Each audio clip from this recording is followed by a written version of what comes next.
Boa noite a todos. Bom, já começou bem, né? Já começamos desmontando tudo aqui.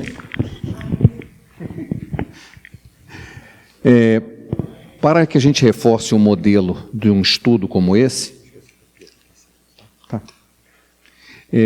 a ideia é o seguinte: pretendo falar por 40 minutos e os outros 20 eu vou deixar para que a gente possa ter uma discussão, certo? Não é um culto exatamente, nem uma escola dominical, mas eu vou fazer uma palestra e depois da palestra vocês manifestem as suas perguntas aí.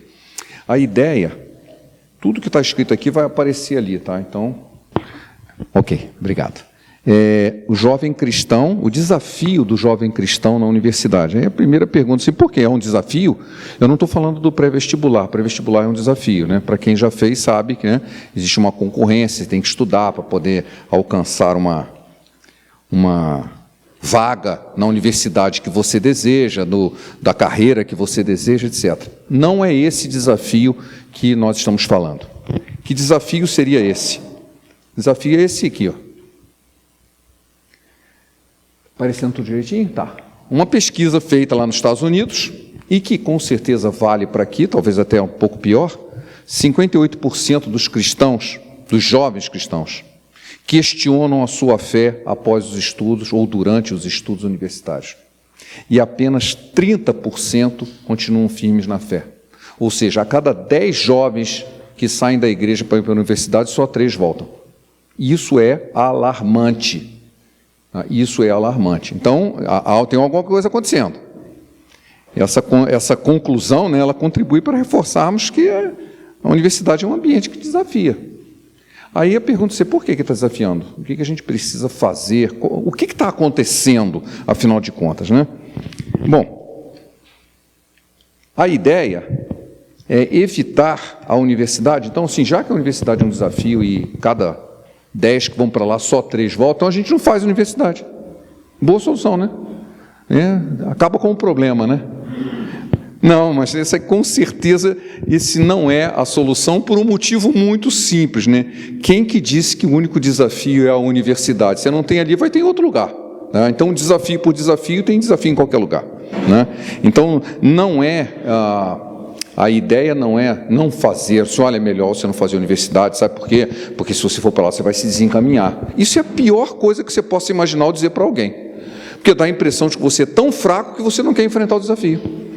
Pior ainda, já há muito tempo, e na minha época de jovem crente, eu sofri isso, porque quando eu entrei na faculdade, eu já estava convertido, felizmente. Né? E na época havia uma novela da Globo, e que tinha um pseudo-crente lá, que ele ia para os domingos na praça bater bumbo para evangelizar. Naquela época se fazia evangelismo desse jeito. E eu tinha um colega, né, que é vivo até hoje, um ateu convicto, militante, né? E ele falou assim, e aí? Chegava segunda-feira, foi bater bumbo ontem? Ficava tirando com a minha cara de que eu ia bater bumbo na praça. Por quê? Porque desde aquela época, o cara que é crente, o jovem cristão, ele é considerado ignorante. Você só crê porque você é um idiota. Porque se você fosse esperto mesmo, você não cria. Assim, mas como que eu vou combater isso? Não, assim, você não vai dizer isso para mim, cara, eu tenho doutorado, ignorante é você. Né? Então é o seguinte, não vem com essa história de que crente é ignorante. Se você diz que você tem que evitar o nível superior, você vai estar dando armas para o indivíduo dizer que todo crente é um idiota, que ele só é crente porque ele é ignorante, que se ele fosse um esperto, ele não seria crente. Isso é completamente falso, completamente falso. Então, nós devemos enfrentar, por muitos motivos, esse desafio, mesmo porque a universidade nos dá ferramentas para ser melhor testemunhas. Se você tem condições melhores do ponto de vista técnico, hoje nós vivemos num mundo altamente especializado. A minha netinha nem sabe ler, mas ela sabe operar celular. E o celular é um computador poderoso, não é? Assim, como que você vai viver num mundo tão sofisticado e ser um ignorante? Não, senhor, eu vou pensar somente nas coisas espirituais e as coisas do mundo eu vou deixar para lá. Eu me lembro que o professor do seminário de epistemologia, ele batia muito nessa tecla, né? Dessas verdades simplistas, que não, isso aí é santo. Nós estávamos analisando a música do Chico Buarque de Holanda, que a gente sabe quem ele é hoje, né? Mais do que nunca, né? E ele tinha escrito uma música que chamava-se Cálice. Pai passa de mim esse cálice. Só que o cálice dele não era o cálice, era cálice de falar, de calar-se, né? E aí o professor que estava ali, foi e perguntou para um dos: escuta, qual a diferença do cálice dessa música e o do cálice? É porque um é santo, o outro é profano. Aí ele falou assim: que resposta mais idiota, né? Você não consegue nem analisar direito. Esse tipo de ignorância, e para um indivíduo que estava no seminário, né? Porque ele tem aquela visão simplista que tudo que é de Deus é santo, e o que não é profano, então eu só preciso saber a dicotomia entre uma coisa e outra. Só que, para mim, gente, como é que você vai saber? Aí ele não sabe, e aí começa a falar bobagem, aí você está vendo, você é um idiota. Esse tipo de coisa não pode acontecer, e para isso nós temos que enfrentar a universidade e nos aperfeiçoar e nos aprofundar. Muito bem, existe uma outra razão que nem todo mundo lembra. Muita gente se converte na faculdade, então como é que eles vão se converter se não tiver crente lá, né? A gente tem que estar lá para testemunhar. Estar na faculdade também é um ambiente de ação missionária. Nós podemos servir a Deus na universidade, e, aliás, deveríamos servir. Como crente, eu tenho que, onde a planta dos meus pés estiver, eu sou um representante de Deus. O pessoal gosta de pegar essa tal de planta dos pés para conquistar as coisas, né? Assim, onde a planta do seu pé pegar, você vai dominar, não é isso. Esse não é o Evangelho. O Evangelho é assim: onde você estiver, você é um representante de Deus, você é sal e luz, e você deve iluminar e fazer diferença. E na universidade é um ótimo lugar para isso. Muita gente vai receber um testemunho na universidade e muitos vão se converter. Então não é por causa dos desafios que existem que eu devo fugir, eu tenho que enfrentar. Só que se eu não souber que desafios são esses e não souber enfrentar, eu posso entrar na estatística ali, né? Eu entro 10, saio 3 e abandono a fé. Então nós precisamos entender o seguinte: quais são os desafios, afinal? Qual é o desafio que eu vou enfrentar lá? Né? E eu sei que quando você pensa nisso, você já imagina, por causa do momento que a gente vive político, né? Que você vai imaginar que é por causa do marxismo cultural. Não é. O marxismo cultural é uma das razões, não é a única. Essa razão já acontece há muito tempo. Mesmo antes do marxismo cultural, muitos jovens que iam para a universidade afastavam-se e esfriavam na fé. É um dos aspectos. Não é apenas porque existe ideologia anticristã. É verdade, existe ideologia anticristã, mas não é só isso. Quando você pensa nisso, diz assim: é que isso é um problema intelectual. Se você for um cara esperto, você resolve. Errado. Não é um problema intelectual. Também é um problema intelectual, mas acima de tudo é um problema espiritual. E não é com esperteza que você resolve isso. Certamente, né, o nosso ambiente vai encontrar desafios, e como disse aí, o principal deles é espiritual. Geralmente, o jovem abandona a fé. Isso aí deixei escrito para vocês lembrarem bem. Ele não faz isso por ter sido convencido de que a fé dele era falsa e que a racionalidade é mais importante do que a fé, ou que uma determinada ideologia vai explicar aquilo que a fé dele não explica. Mas ele se afasta porque ele encontra nela uma correspondência de vida que ele já desejava ter e já estava querendo se afastar, e isso a gente não quer admitir. Esse cara já estava querendo se afastar, ele só precisava de um ganchinho. Como disse o pastor Billy Graham, quando você quer se afastar de Deus, imediatamente Satanás providencia um barquinho para você pegar e ir embora. Você quer? Então pode deixar que eu já arranjo o meio. Né? Naquela época que ele falou isso, era um barquinho. Hoje em dia talvez fosse um metrô, alguma coisa assim, um avião, né? E ir embora. Né? Então você já tem na sua vida, lá no fundo talvez você não entenda bem, mas eu estou doido para sumir daqui de perto. Ok, já encontrei um caminho. Por isso, o maior desafio do jovem cristão na universidade é cuidar do seu coração. Dos livros ele já cuida normalmente, mas ele precisa cuidar do seu coração. Vamos avançar um pouco mais. No passado, até 300 anos atrás, mais ou menos, as universidades, primeiro que as grandes universidades, principalmente as americanas, na Europa nem tanto, mas as universidades americanas eram todas evangélicas.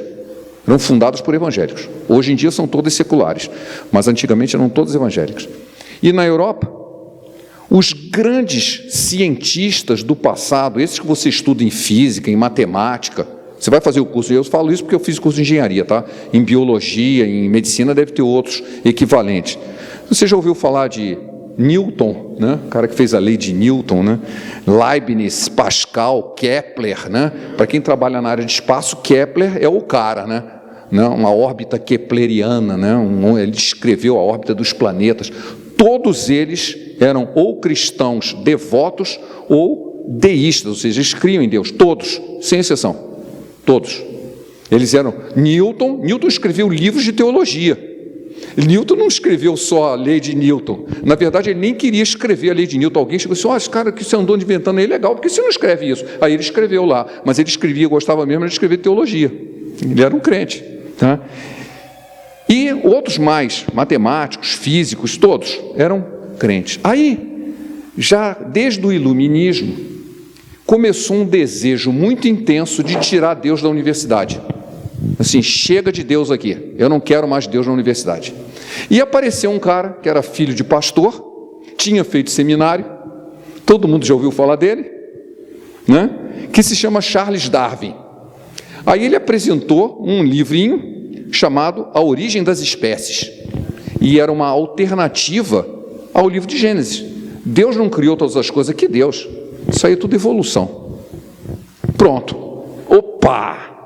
Apareceu um outro pensador chamado Nietzsche, e esse é pior ainda, né? Vou até depois contar uma historinha sobre isso. E ele escreveu um livro muito famoso, ele já usava essa expressão, mas depois ele escreveu um livro, Gaia alguma coisa, não me lembro o nome, mas que tem essa famosa expressão, Deus está morto. Deus está morto, e nós não precisamos de Deus para nada. Isso foi, bom, o Nietzsche escreveu em 1882 e A Origem das Espécies em 1859, ou seja, século XIX. A partir daí, sim, eu não preciso mais de Deus aqui. Todas as minhas explicações podem ser feitas sem Deus. Então, veja bem, isso é muito antigo, né? O Marx não existia ainda, né? Então, isso foi o marxismo, mas o Marx nem tinha nascido ainda, né? Isso aí não tem nada a ver, eles já queriam tirar Deus da universidade há muito tempo. Bom, o que aconteceu desde então? Deixa eu contar mais uma historinha, né? Na época que eu era universitário, né? Estava na faculdade, havia... alguns dos meus colegas gostavam de estudar esses filósofos, né, para discutir, para tentar entender, estavam buscando alguma coisa espiritual e, em vez de buscar na Bíblia, buscavam em outro lugar. Aí veio um colega meu e me mostrou um texto. O que você acha desse parágrafo aqui? Ele não disse de quem era, ele só disse o que o cara estava escrevendo. Eu estava pensando em outra coisa, era uma aula de eletrônica, eu estou sentado lá e o cara me veio me aborrecer, né? Aí eu li aquilo, é nessa hora que Deus é maravilhoso, né? Eu li aquilo assim, cara, eu não estou entendendo muito bem o que ele está escrevendo aqui, mas parece um louco escrevendo. Aí ele ficou parado assim, ele estava se referindo a Nietzsche. Nietzsche morreu louco. Aí eu olhei para ele assim, eu não precisava saber disso, bastou ler um parágrafo, eu já sabia que ele era maluco. Assim, ele saiu de fininho assim, não voltou nunca mais, acabou. Assim, eu não sei como que eu fui falar um negócio desse. E você parece um louco escrevendo, aí você Nietzsche morreu louco. Ah, que ótimo. E você ainda está acreditando no maluco, né? O cara é louco e você ainda está dando crédito para ele, né? Okay. Mas esse homem é muito famoso e tem muitos adeptos, né? Mas o que veio acontecendo, né? Isso foi o início das dores, né? Foram expulsando Deus da universidade e nós... Isso foi dito pelo pastor Leandro, não sei se todos perceberam, né? Essa era uma época moderna.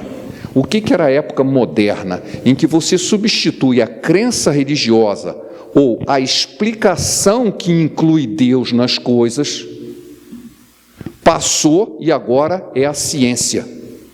A ciência vai explicar tudo. Passou um tempo, a ciência não explicou tudo e veio a era pós-moderna. Como eu não sei explicar, sabe qual é a minha resposta? Não existe explicação nenhuma. Foi aquilo que o pastor disse, não existe nem verdade objetiva.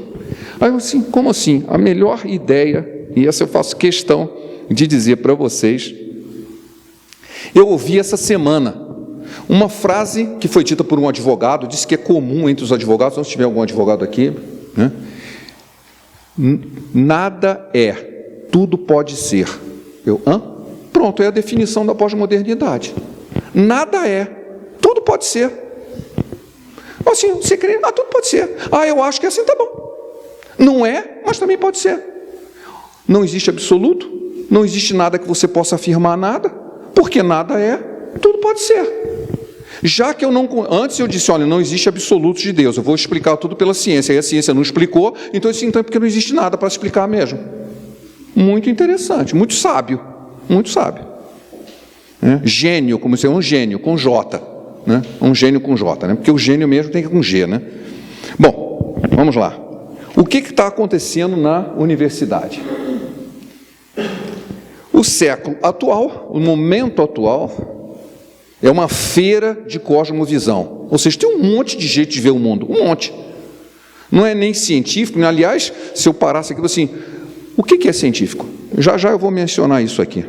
Isso não, porque isso não é científico, nós tivemos uma briga danada durante a pandemia, né, de que as pessoas assim, não é científico. Mas se você sabe o que é científico, então me explica.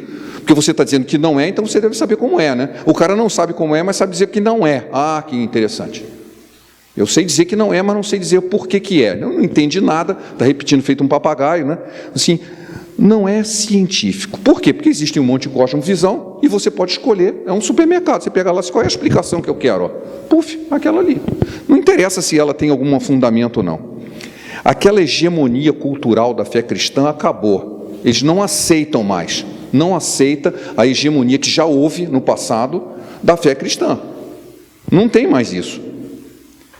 Bom, ela foi agora dito pela pluralidade.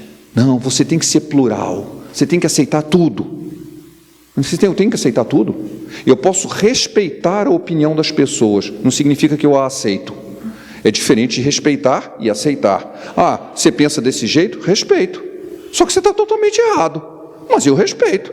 Eu não tenho que concordar. Ah, mas você tem que ser plural, inclusivo. Aquelas conversas que você já ouviu, né, que são um lenga-lenga na sua cabeça para você tentar entender, aceitar o inaceitável. Né? Como disse lá em Isaías, você está chamando o certo de errado e o errado certo. Muito bem. Mas nesses caminhos, aí é que vem aquilo que a gente pensa que é o todo, mas não é. Você vai encontrar todo tipo de militante. Você vai encontrar militante ateu, militante muçulmano, militante marxista cultural, deísta, budista, evangélico não praticante. Antigamente tinha católico não praticante, agora também a gente chamava de nadólicos. Agora já existem os nadélicos, são os evangélicos que também não são nada. Eles só dizem que são evangélicos, mas não são nada, não creem em nada, não vão a lugar nenhum, não cultuam a Deus, mas foram criados em lar evangélicos que são evangélicos, mas não são. Né? Eles não podem enganar Deus. Deus não tem neto, né? Ele só tem filho. Se você não for filho de Deus, não adianta você for filho de filho, tá? Porque Deus não tem neto, ele só tem filho, né? Isso é bom deixar bem claro. Então, quando você vai para a universidade, você vai encontrar essa pluralidade de pensamentos dos mais diversos, uma ideologia que diz assim, não existe tudo, nada é, tudo pode ser.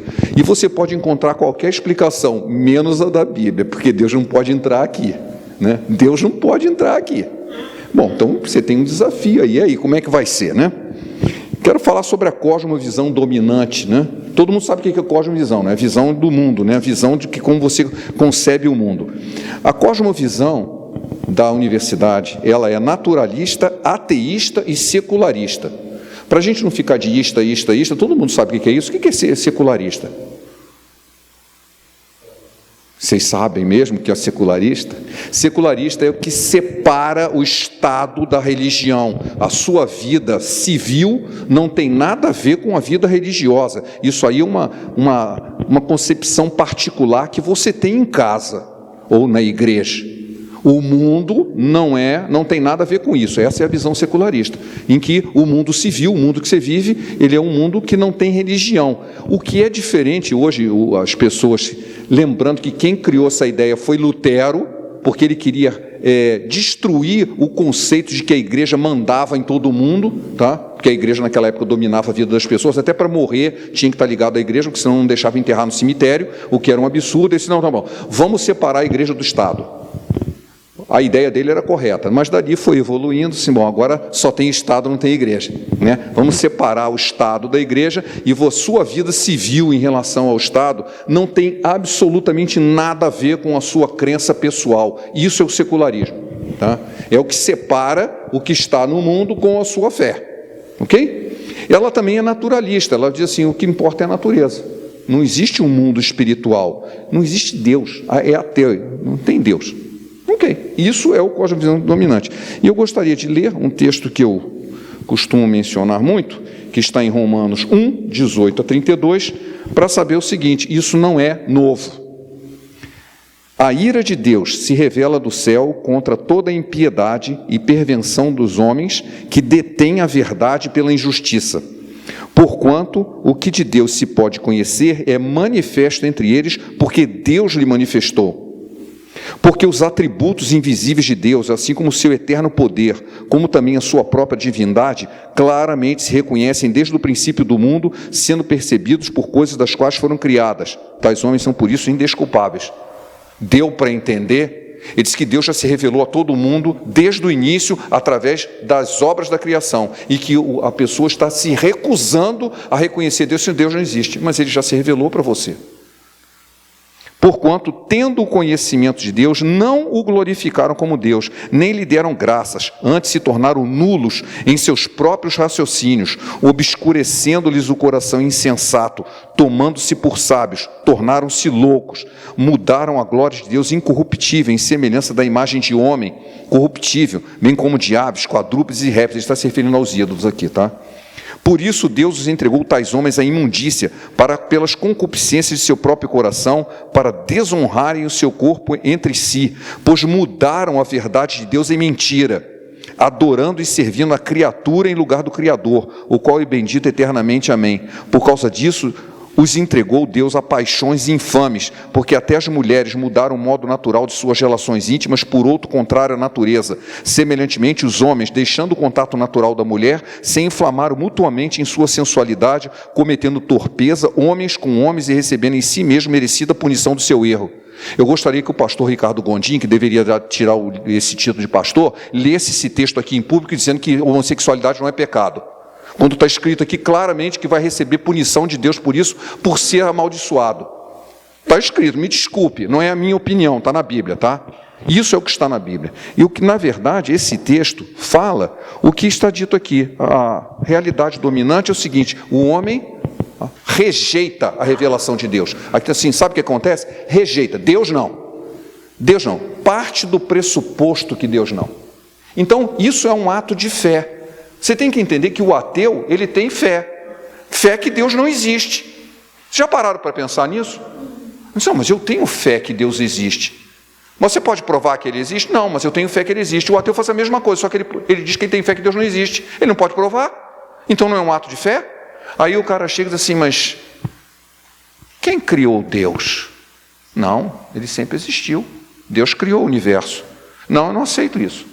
Tá bom, então quem criou o universo? Ele sempre existiu, não é a mesma resposta? Como assim? Quer dizer, porque a minha é diferente da sua e você aceita a sua e não aceita a minha? Só para tirar Deus. Eu não quero a presença de Deus. Eu não quero a presença de Deus.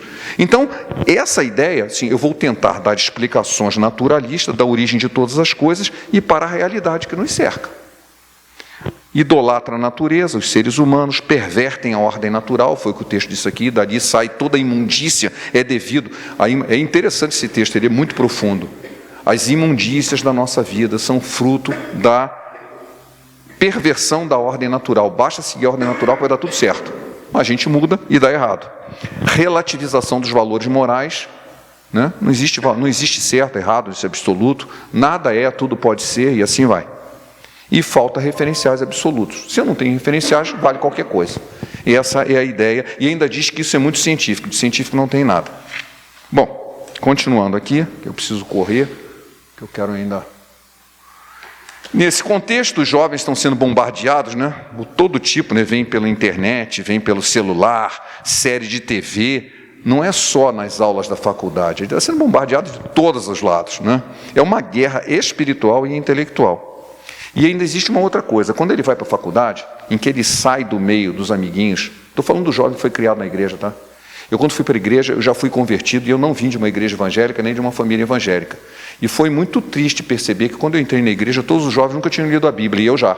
Resultado, no ano seguinte eu era professor da escola dominical. Por quê? Porque eu conhecia a Bíblia. Simples assim. Com 18 anos eu já tinha lido a Bíblia toda, e a maioria deles não tinha lido nada.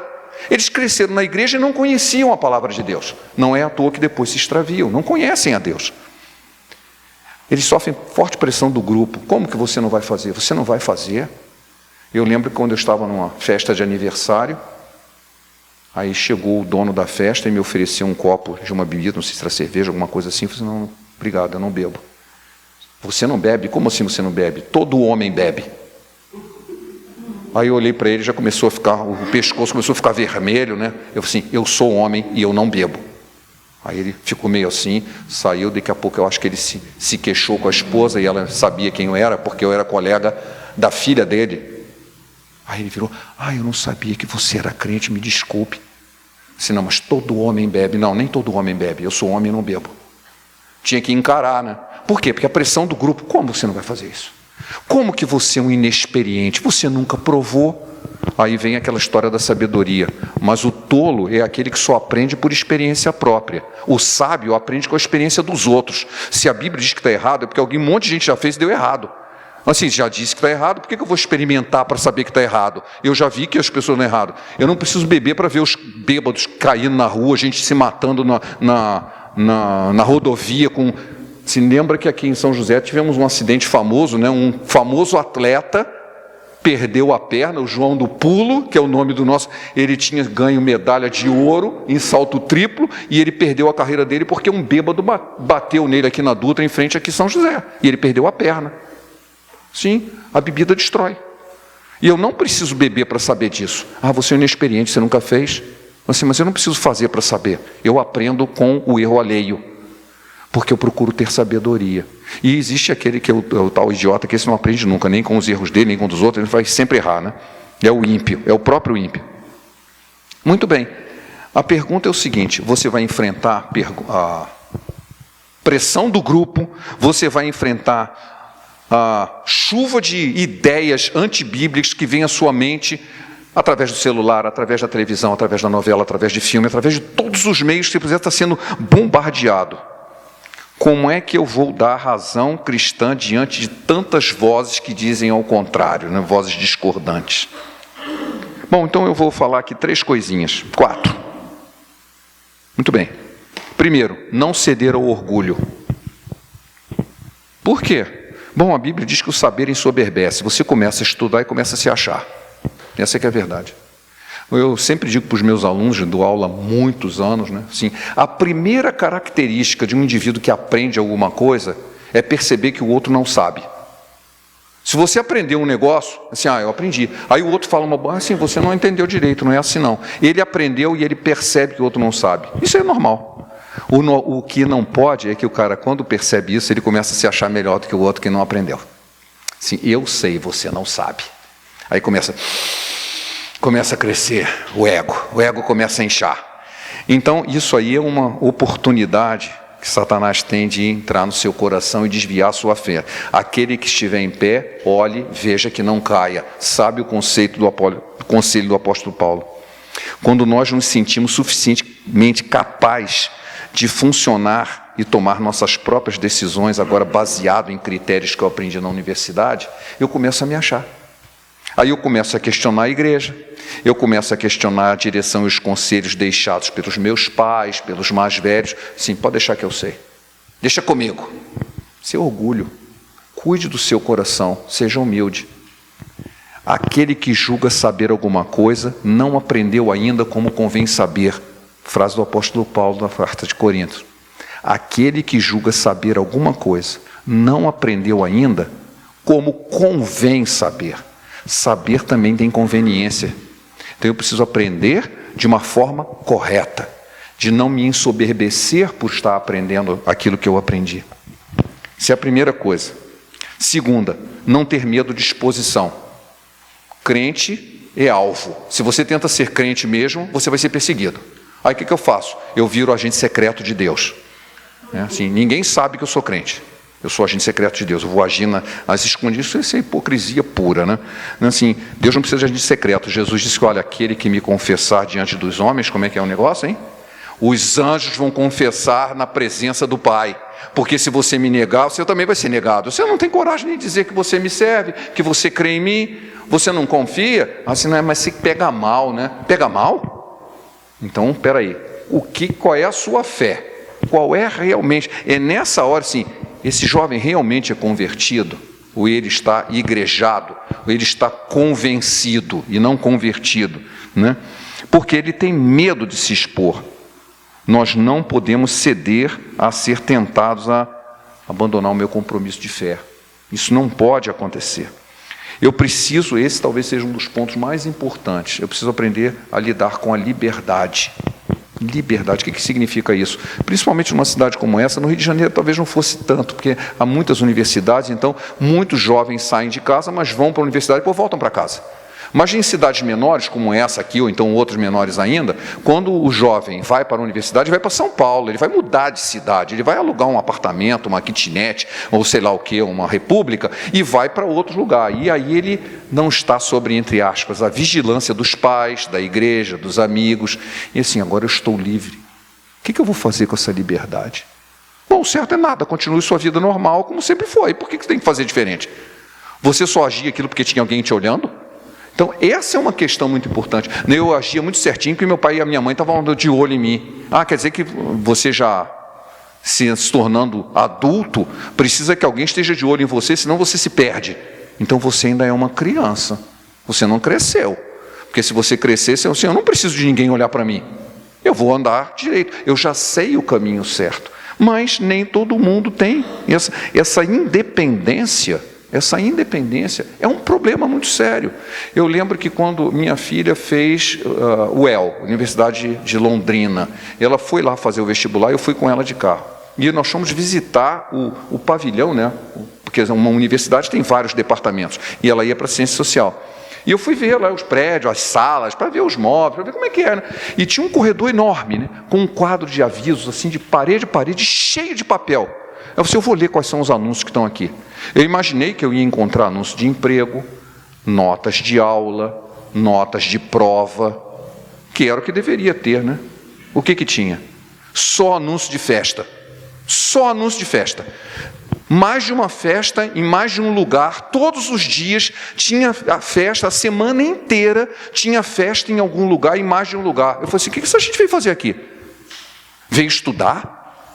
Como assim? O mural inteirinho, de parede a parede, era só de anúncio de festa. Isso é o uso da liberdade? Então você não foi para lá para estudar. Eu me lembrei de uma piadinha do Chico Anísio, em que ele tinha um personagem chamado Jovem, né? E o pai chega para ele e diz assim, você está não sei quantos anos na universidade e não sai do primeiro ano, o que você vai fazer lá?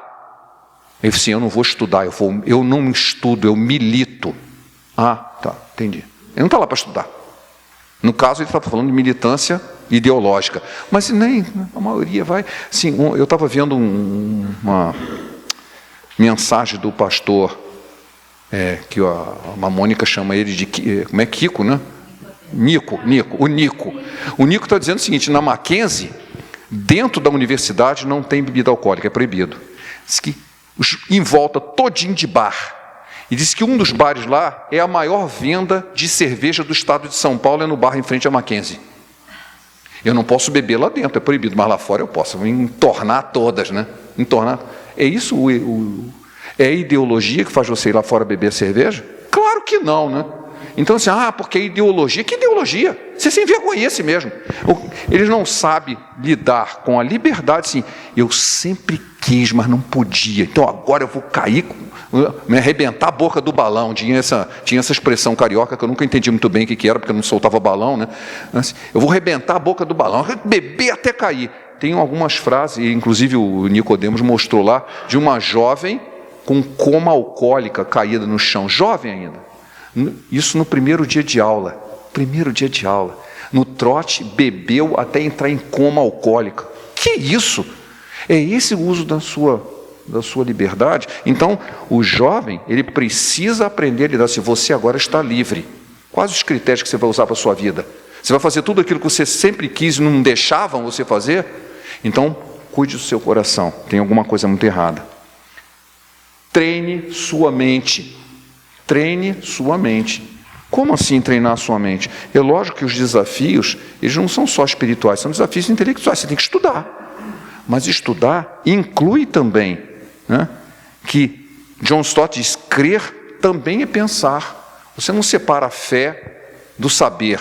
O apóstolo Paulo diz, eu sei em quem tenho crido. Ele sabe e crê, e os dois andam de mão dada. Então, o que eu tenho que fazer? Eu preciso entender intelectualmente a minha fé. Isso não é um desafio fácil.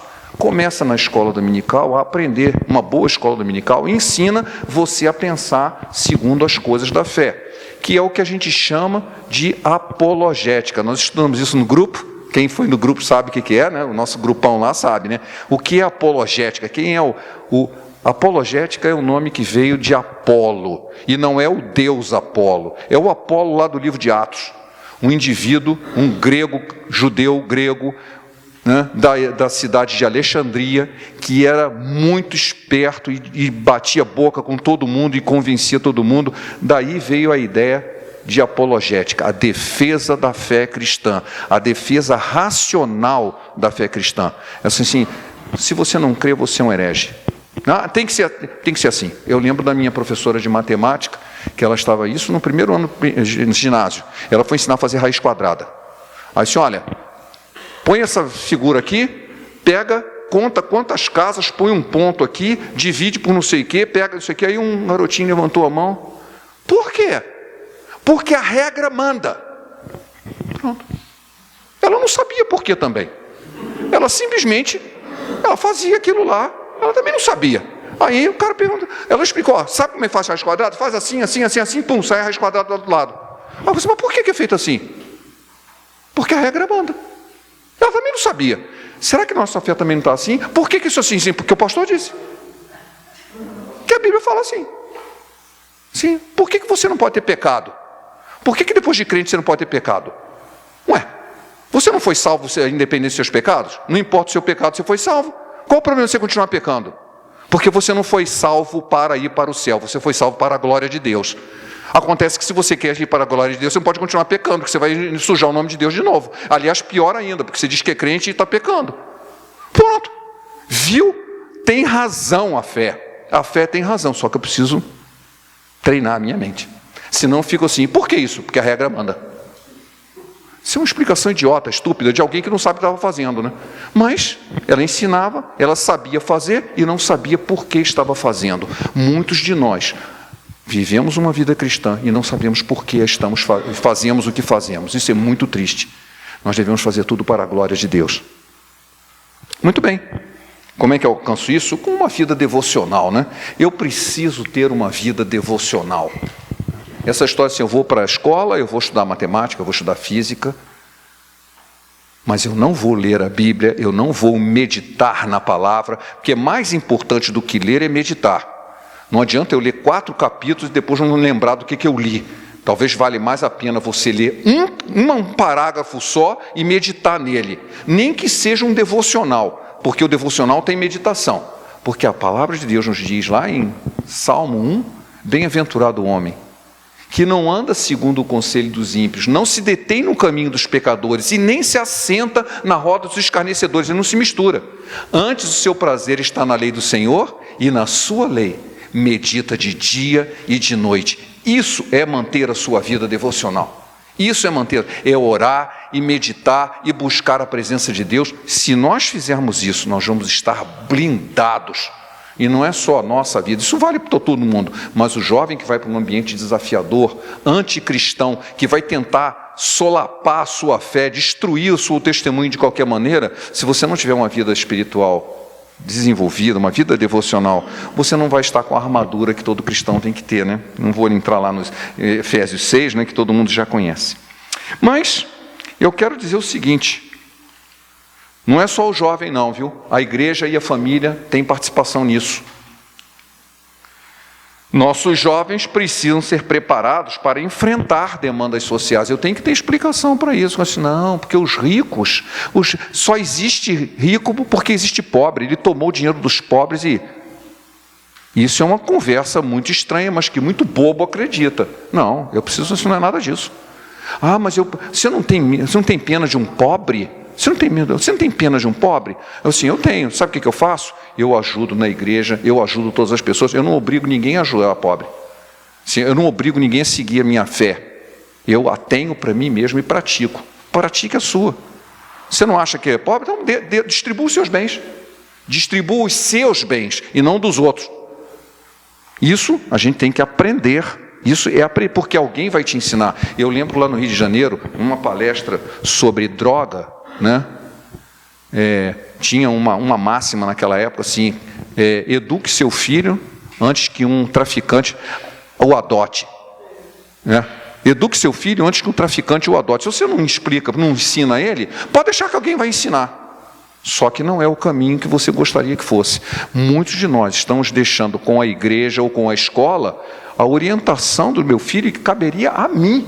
Eu que tenho que dar os diretrizes para ele, ser o exemplo e dar as diretrizes para ele. Nossos jovens também precisam ser preparados com vistas ao enfrentamento cultural. Não é só a parte social, é a parte cultural mesmo.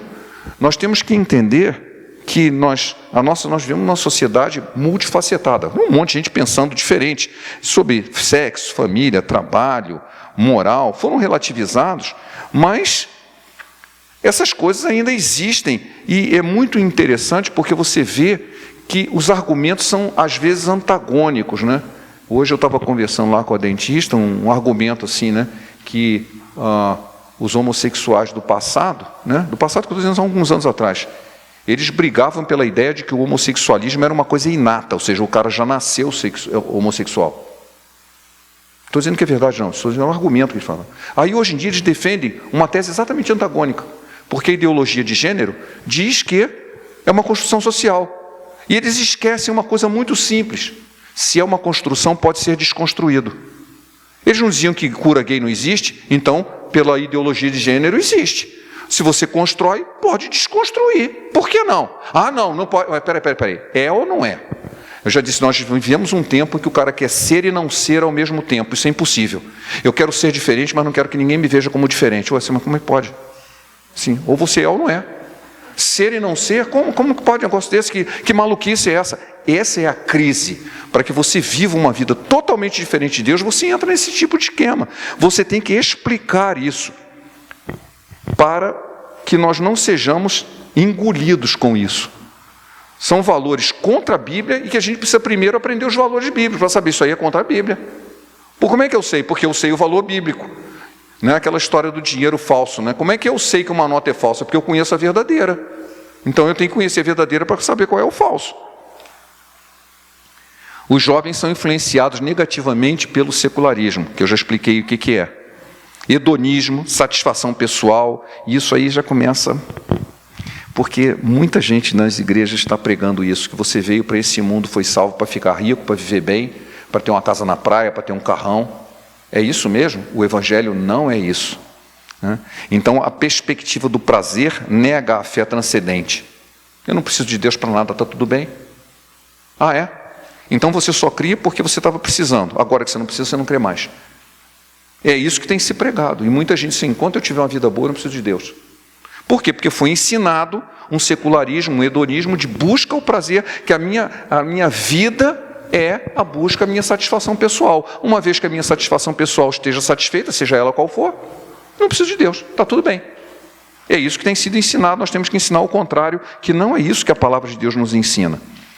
Por último, a igreja precisa preparar para não satanizar o mundo e nem mundanizar a igreja. Porque existe um maniqueísmo. O que é maniqueísmo? Nossa, palavra feia, né? Isso podia ser um palavrão, assim. Você é um maniqueísta, cara. Sim, nem sei o que é, mas eu vou te xingar. Você é um maniqueísta. Eu não sei o que é, mas parece feio. Então, porque tem isso, né? Você é um genocida, inseticida, sei lá o que você é. Um negócio assim desse, né? Eu não sei o que é, mas parece feio. Maniqueísmo vem de um cara, né, do século III, que criou uma concepção que existe muito entre antagônicos, dualismo antagônico, bem e o mal, luz e trevas. Parece certo, não é. O diabo não é um Deus do mal, ele é criatura de Deus. Só existe um Deus, não tem um Deus bom, um Deus plus e um Deus negativo, porque o maniqueísmo via desse jeito, certo? Luz, trevas, isso é aquilo, positivo, negativo. Não é isso que a Bíblia diz. Pelo contrário, diz que mesmo entre povos pagãos, a glória de Deus se manifesta. Jesus disse que O Senhor faz nascer o seu sol sobre justos e injustos e descer a sua chuva sobre puros e pecadores. Deus não é maniqueísta, Ele cuida de toda a sua criação. Então, se a gente conhece profundamente a palavra de Deus, assim, isso é uma maluquice, aí assim, tudo que é fora da igreja está errado. E tudo que está lá de dentro está certo. Nada mais errado. Quantas pessoas já trocaram de igreja porque descobriram que havia problema dentro da sua igreja? Não é mesmo? Então não é porque está dentro da igreja que está certo. E nem porque está fora da igreja que está errado. O que a Bíblia diz é que você tem que examinar tudo e reter o que é bom. Existe muita coisa boa fora da igreja. Assim, não posso. Isso é mundanismo. Isso é coisa do diabo. Assim, por que é? Pode ser, mas você já analisou, segundo a Bíblia? Por que você vai achar que tudo é errado? Assim, eu não posso. Eu fui tinha um hábito, né? Já não viajo mais, mas sempre viajava muito para o exterior e eu tinha o hábito de trazer uma maquete de toda a cidade que eu visitava no mundo. Então eu tenho centenas de maquetes, né? Então em Paris eu tenho o Arco do Triunfo, tenho a Torre Eiffel, tenho a Saint-Martin, assim vai. Bom, ok. Aí um dia eu levei um irmãozinho, que já está no céu com o Senhor, levei ele na minha casa, eu mostrei lá no meu escritório, né? Aquela estante cheia de modelo, eu disse, irmão, isso aí pode ser considerado idolatria, viu? Como é que é? Tinha um monte de modelo de igreja, assim, já viu ali uma idolatria. Assim, meu irmão, pois é, ok, não precisa lavar do sangue de Jesus, não se preocupa não, mas ele já viu diferente. Então aquela história assim, tudo que é fora é do diabo, tudo que é dentro é de Deus. Mentira. O diabo, como assim, o diabo é o primeiro a entrar na igreja, assim, olha, ele fica na porta esperando só para encher o saco, né, para perturbar os crentes, né? Mas não pode. Se você não pode viver esse maniqueísmo, só tem tudo de bom está de um lado, tudo de ruim está do outro, que a Bíblia diz assim, você examine e retenha o que é bom. Então, esse tipo de coisa precisa ser ensinado. O que não adianta é você assim, então vamos trazer os jovens, porque os jovens não gostam de ir no arrastado, os jovens não gostam de ficar sentados, então vou bater bastante, você quer, aí depois eles sim vão, assim, faz aqueles axé, e não sei o que, axé, gospel, não sei, como é que é? Aí, balada gospel, já tinha, até balada gospel. Que desculpa é essa? Não, mas a gente tem que atrair. Jesus nunca fazia isso. Ele só pregava a palavra e as pessoas vinham até ele. Ele não ia, né? Ele simplesmente pregava e as pessoas vinham. Porque era a mensagem do evangelho que atraía. Se a mensagem que nós estamos pregando não atrai, não adianta fazer um bolo bem gostoso, aí convida os outros, fecha a porta, agora eu vou falar do evangelho para vocês. Isso é uma armadilha, uma ratoeira, né? Isso é uma ratoeira, é igual o rato, você bota um queijo cheiroso e depois prende. Isso é uma delícia, viu? Como todos os bolos que estão aqui, não tem nada contra bolo, não pode continuar fazendo, viu? A Ana pode continuar fazendo. Mas eu não admito você usar o bolo para depois chegar assim, eu estou trazendo você aqui para comer bolo, mas na verdade eu queria evangelizar você. Tá? Mas muita gente faz isso. E pensem que os jovens não percebem isso, que tipo de fé nós estamos vivendo. Depois não sabe, quando ele for lá e vê um ambiente que diz que tudo aquilo é hipocrisia, e é mesmo, é assim, você está certo e eu estava errado, e sai da igreja. Então nós ensinamos errado, nós precisamos ensinar certo. Precisamos treinar o jovem ao verdadeiro evangelho. Por último, para a gente terminar, que eu não queria demorar muito, achei que não ia demorar muito, mas quando eu começo a falar, fica difícil, né? Conselho para os jovens. Não tem nenhum aqui, tá? Acho que o mais jovem aqui, que é o Michel. A Vitória? Tá, Vitória, pronto. Busque a Deus, pois Ele é quem te sustenta e guarda do mal. Busque um grupo cristão, isso aqui é muito importante. Se você sai de casa e vai para um outro lugar, busque um grupo cristão. Na universidade, não é só a igreja não, dentro do próprio campus é importante, existem muitos desses grupos, você poderá partilhar das suas dificuldades e desafios com outros cristãos que vivem em situações semelhantes. Converse com cristãos mais velhos, acredite, o mais velho tem alguma coisa para te dizer, tá? Que sejam referências na sua vida, sobre os problemas que você tem enfrentado. Não se isole, mas também não se misture demais. Já que eu não posso me isolar, eu vou ver para a galera. Não! Você tem que ser um testemunho, tem que ter uma vida santa. Né? Tem um novo conceito que eu já ouvi aí, até brinquei com a Maitê no outro dia, há um tempinho sobre isso. O cara quer ser santo junto, misturado, mas santo não é separado? Santo significa ser separado. Eu quero ser separado e misturado. Sim. Eu sou um separado misturado, entendeu? É um novo tipo de santidade. Separado significa santo significa separado. Eu quero ser um santo misturado. Então, ser separado misturado. É uma história, é o ser e não ser ao mesmo tempo, né? Então não se isole, você não precisa assim, não fala com ninguém, eu sou mudo, surdo, não chega perto de mim que eu vou pegar, que vai passar lepra para mim, não é nada disso. Porém, você não tem que ir para a galera, não tem que se misturar com quem não presta. Dê o seu melhor na faculdade e assim glorifique a Deus. Seja o melhor aluno que você puder ser, de preferência o primeiro. Claro, mas eu não consigo ser, mas seja o melhor que você puder. Defenda a sua fé, mas seja sábio. Você não precisa ficar batendo boca com todo mundo, tá? Aprenda a responder segundo, é aquilo que eu preguei até na mensagem de domingo passado, né? Como maçãs de ouro em salvas de prata, assim a palavra dita a seu tempo. Saiba responder. Esteja sempre aprofundando o seu conhecimento sobre a fé cristã. Gaste seu tempo com sabedoria. Aí tem um conselho muito bom. Não fica na internet, não. Né? Desliga o celular de vez em quando, né? Chega, né? Pensa mais. Deus, como disse, Deus quer falar com você, mas Ele não vai usar o computador, né? Ele vai falar direto à sua alma, né? Então não gasta muito tempo, não. Eu quero terminar lendo só 1 Pedro 3,15, em homenagem à minha querida Maitê, porque eu sei que ela gosta muito desse texto, eu também gosto. 1 Pedro 3,15 diz assim: antes santificai a Cristo como Senhor em vosso coração, estando sempre pronto, preparado para responder a todo aquele que vos pedir a razão da esperança que há em vós. A gente tem que estar pronto. Amém? Bom? Ok, terminei. Agora podem perguntar à vontade. Desculpe se eu passei dos meus 40 minutos. Deu 50, vai. Eu só queria comentar, vocês todos conhecem esse teatro chamado Léo,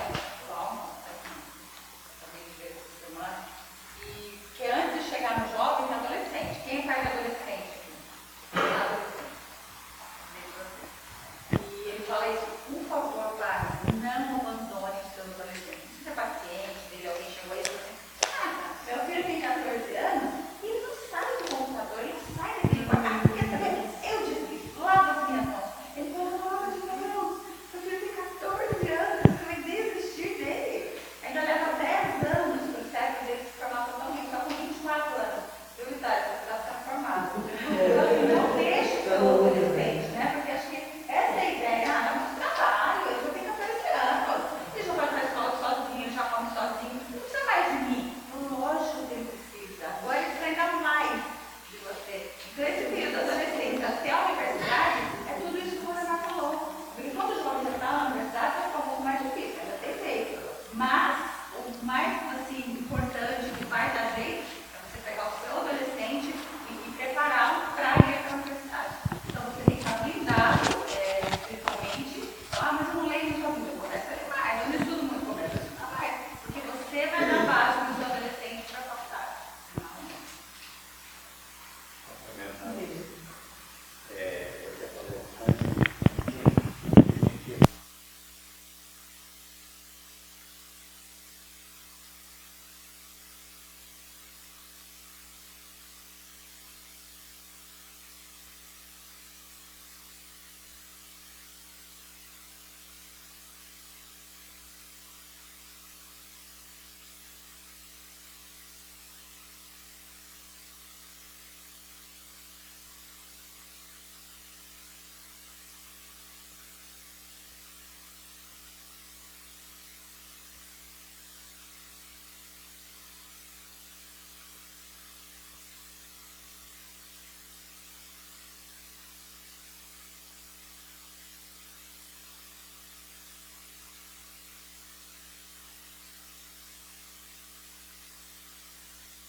No caso, graças a Deus, já está bem equilibrado.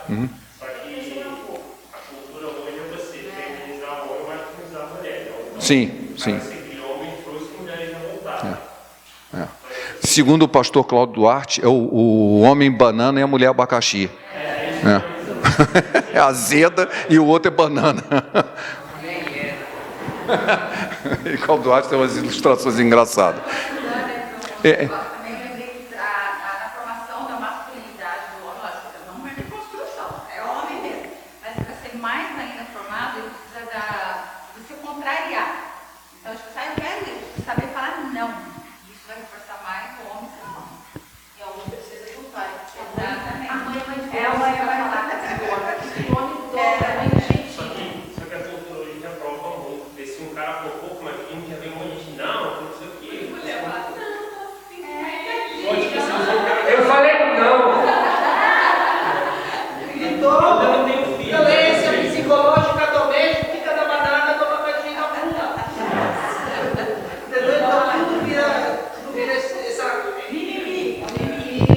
Eu recebi eu tenho o Google Discovery, vai mostrando a reportagens aleatórias no celular, e eu só abro aquelas que me chamam a atenção. Uma delas dizia assim, houve uma festa, uma menina de 8 anos estava aprontando, estava encapetada, né?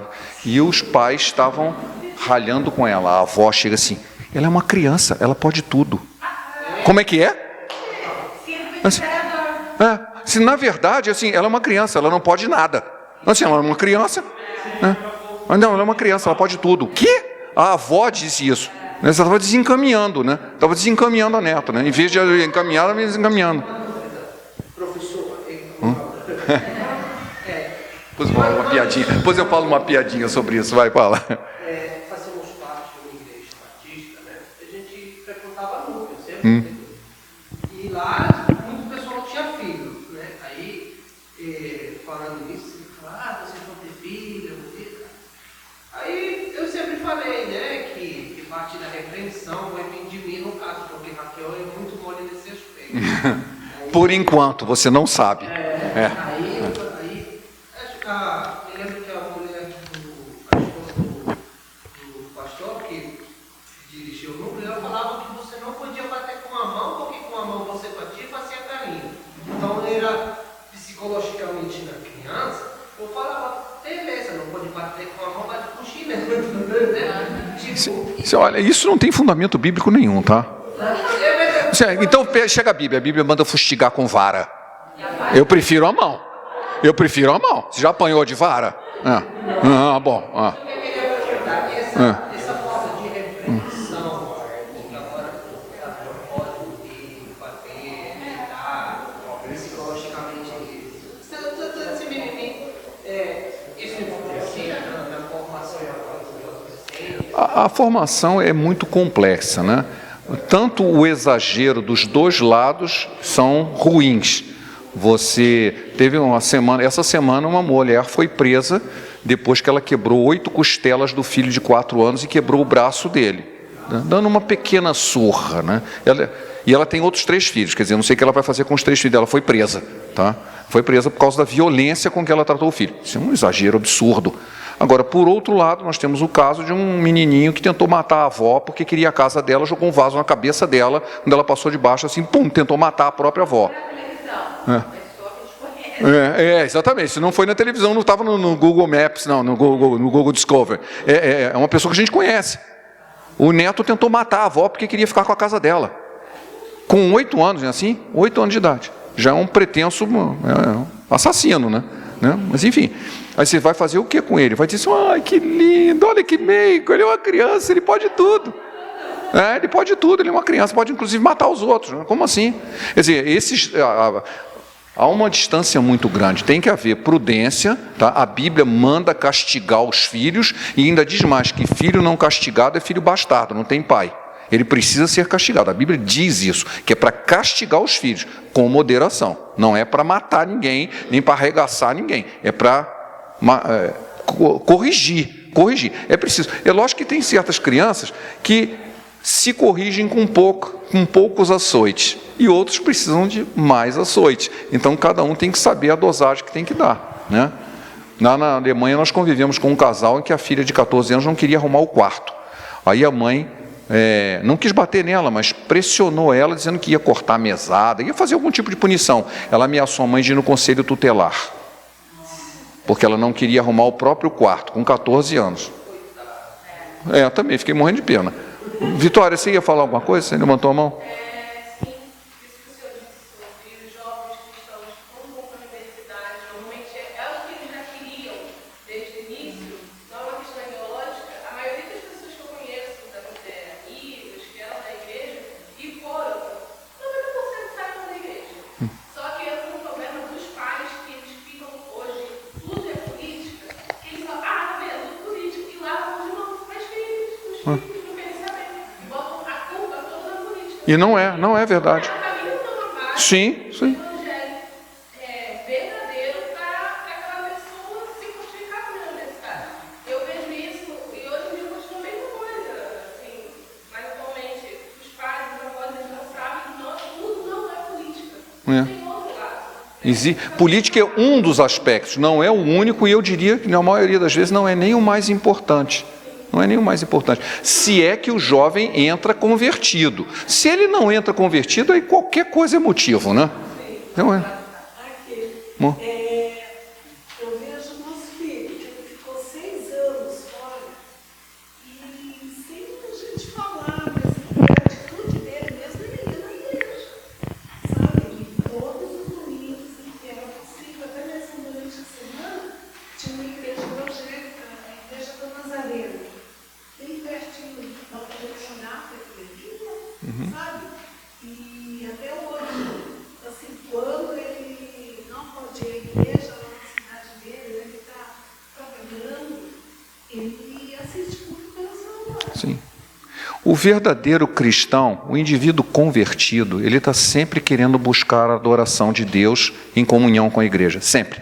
Eu costumo até de uma forma até de brincadeira, dizendo o seguinte, que a igreja esvazia no domingo nas férias, mas a igreja do litoral não enche, porque os crentes tiram férias de crente. Eles não tiram férias de crente. Eles saem, por que você não vai à igreja? Eu fui para o litoral, estou de férias. Mas ele não vai à igreja lá. Então a igreja daqui esvazia, a de lá não enche. Assim, mas se o crente mesmo, ele sai, onde ele vai, ele vai. Onde ele está, ele vai. Porque ele precisa. Assim, quando você tira férias, então você generaliza isso. O cara vai ficar 5 anos fora, não volta mais na igreja. Ele ia mais por uma obrigação, ia bater o ponto, cartão de ponto, ou então porque os amigos dele estavam lá. Aí assim, agora meus amigos estão em outro lugar, então eu não vou. É o estilo de vida deles que estão buscando. Então, na verdade, essas pessoas não são convertidas, elas precisam se converter. E ele não se deixou contaminar por essa liberdade que ele teve, porque nesse meio, os estudantes festam todos os dias. Sim, eu vi isso, né? Até teve uma ocasião que a mãe de um amigo dele, ele pediu se ela podia, se ele podia estudar junto com o filho, ele vivia muito com um rapazinho e usava algumas substâncias assim, né? A mãe ele foi lá, conversar comigo, porque eu vi que você é um menino diferente, você pode ficar junto, tal, e falar. Se ele quer se perder, vai ficar difícil, mas eu posso estender a mão, né? Ele tem que pegar, né? Você estende a mão, tem que pegar. Não dava certo, porque o menino, não quis saber de nada.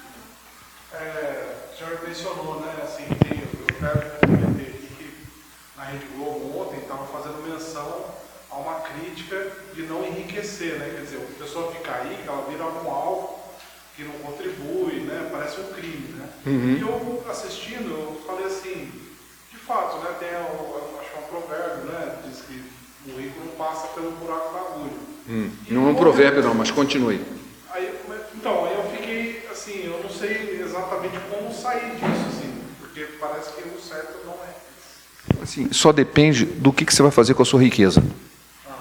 Ser rico é uma bênção, depende do que você vai fazer com a sua riqueza. Ela pode gerar uma maldição, né? Então, é isso. Ser rico é ruim? Não. Abraão era muito rico. Abraão era um homem muito rico. Jó era um homem muito rico. E nem por causa disso eles eram pecadores porque eram ricos. Pelo contrário, eles fizeram da riqueza uma fonte de bênção. Eu entrei na faculdade com professor de comando, fui federal lá da Amazônia. Lá na cidade federal, junto, assim, tipo um campus, né? E foi tranquilo a minha faculdade.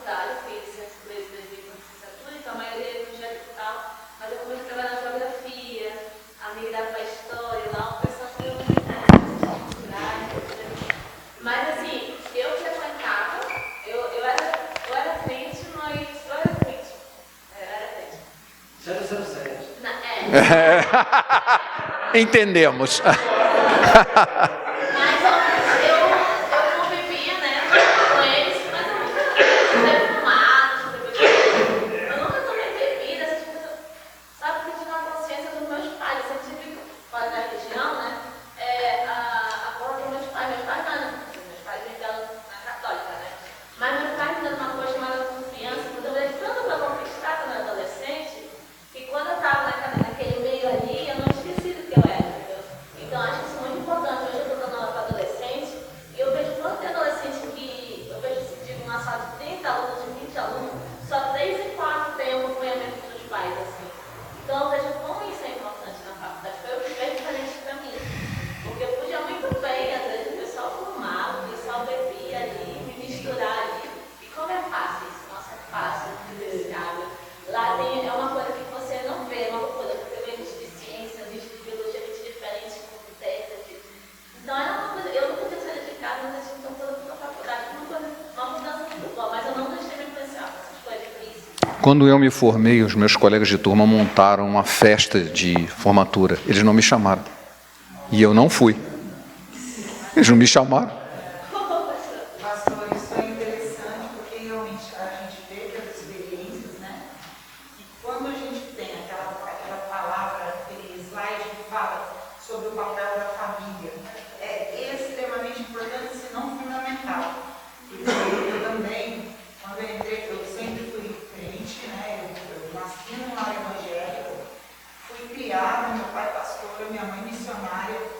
Então a gente teve uma série de ensinamentos e de costumes e de hábitos, de um modo de vida que já era um modo separado, assim, digamos assim, um modo diferente do que a gente via, né, no mundo todo. E os meus pais sempre pregavam para a gente, né, ensinavam para a gente o temor a Deus, né? A gente não tem que ter medo de Deus, a gente tem que ter medo e seguir a nossa fé onde quer que a gente vá, né? Para não ser o 007, né? Mesmo sendo muito difícil, acaba ficando inevitável, porque é tanto não, que as pessoas começam, peraí, o que está acontecendo com essa pessoa? Só pode ser crente, não é possível. E a gente vê mesmo tudo isso, né? Eu me assustei quando eu cheguei na universidade e vi tudo ali. Eu ainda pensei, mesmo sendo filho de crente, filho de pastor, né, sendo crente, que eu olhei daquilo e falei assim, nossa, agora, né, eu tenho a liberdade. Eu tinha liberdade, mas por decisão eu não conseguia. Aquilo batia em mim, sabe, parece que chegava em mim, aquilo tudo não. Peraí, tinha uma certa invisível em volta de mim. Eu fico até arrepiada quando eu falo isso. Sim, glória a Deus. Mas era o sentimento que eu tinha dessa cerca invisível em volta de mim, ao meu redor, que não me deixava, todas as vezes que acontecia alguma coisa que era muito espetacular e que era ia todo mundo, aquela coisa, nossa, acho que eu vou, de repente aconteceu alguma coisa, eu não conseguia ir, me travava, não, isso não é.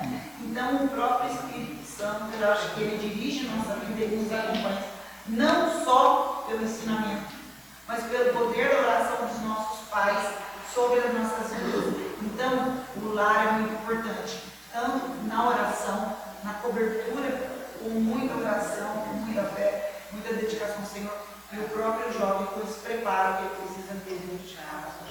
Eu quero encerrar, porque eu já vi que o pastor Matosinho está ali numa postura de guarda ali atrás.